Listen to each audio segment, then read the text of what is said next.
right on the landing ground.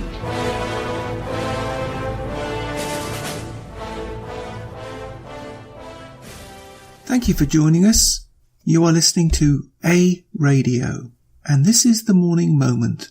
Please click on the follow button on Spreaker.com. This article is entitled A True Canadian Value, and it's from the Centre for Free Expression, and as always I will put a link to the full article on my website in due course, and I call it censorship, plain and simple. And as the person they are talking about you may or may not agree with, but under our supposed Charter of Rights and Freedoms, we are supposed to have this right. And I guess that's the key, isn't it? Supposed.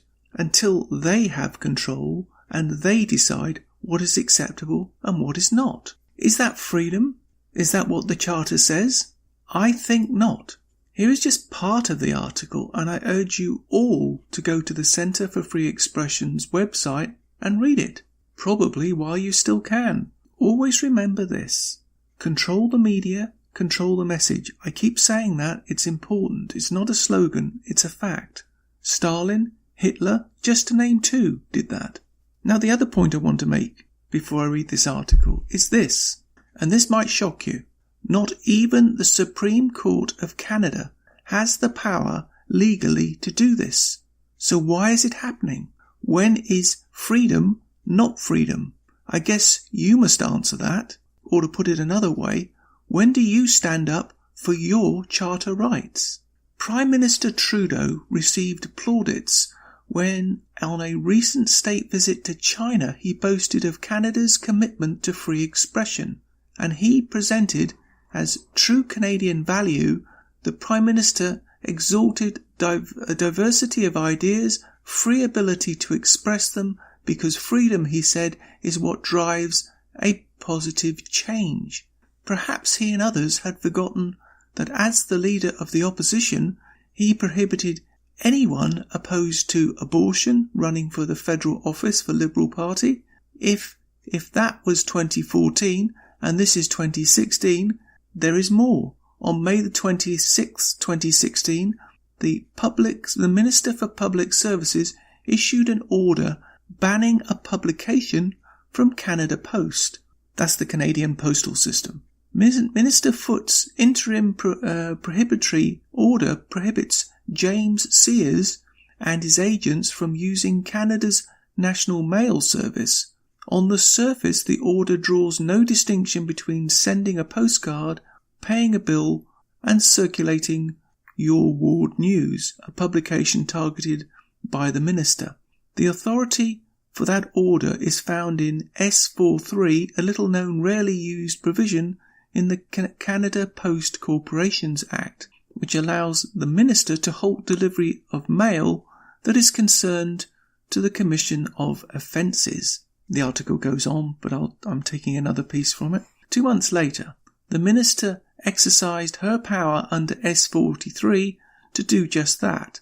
Though Canada Post cannot stop Your Ward News from publishing, banning its circulation is censorship just the same.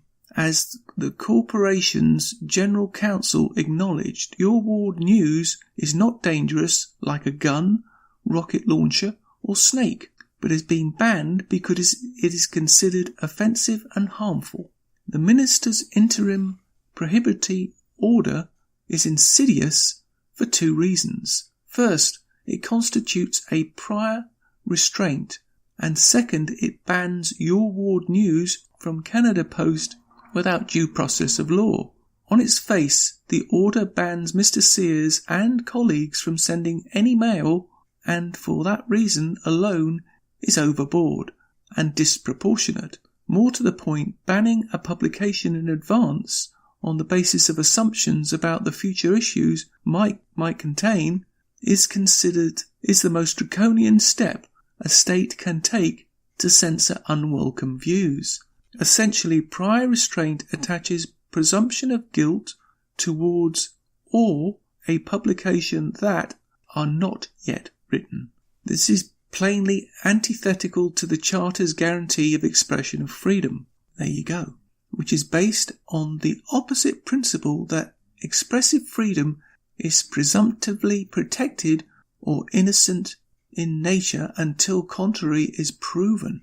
The presumption is not displaced until the state discharges its burden of demonstrating why limits on expressive freedom are justified. And the article continues. It goes like that. It gets a bit legal. The Minister's interim order defies the Prime Minister's declaration that Canada welcomes diverse ideas and protects the ability to express them freely. It demonstrates that whether in China or Canada, the most important lesson must be taught and learned over and over.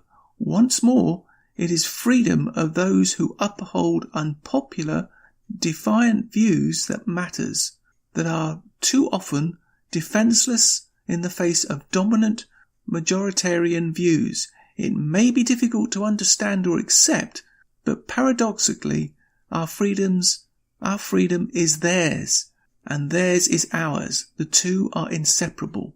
And the article continues. I agree with that wholeheartedly. I urge you once again to read the article in full. This is an attack on our charter. Plain and simple. Just as I said, I am not a lawyer. I don't profess to be a lawyer, but I know one thing for sure. The Charter of Rights and Freedoms is the highest law of the land. It is higher than the Supreme Court of Canada. The Supreme Court of Canada cannot rule on the Charter. It is beyond them. And for anybody to question the Charter doesn't know the law of the land. And the Canadian government has no right to interfere with the Charter. And by us allowing them to continue in this manner, we are all at fault.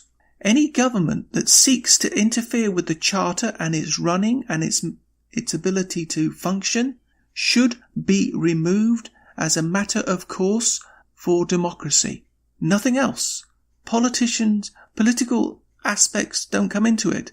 They're breaking the law of the country.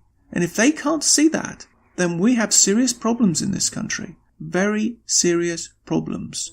You can find more at aradio.wordpress.com, where you can find links to us on Twitter, Facebook, Instagram, iTunes, Gab, and email. We are continuing to reach out to you, so please pass on the links. Please click on the follow button on Spreaker.com. You can listen to all my morning moments on Spreaker.com under A Radio. That's EHRADIO, A Radio. And please click on the like button. At this time I have another exciting announcement to make. You can now find us on iHeartRadio under A Radio. And you can find all my podcasts and morning moments at aradio.wordpress.com. Click on the Morning Moments tab.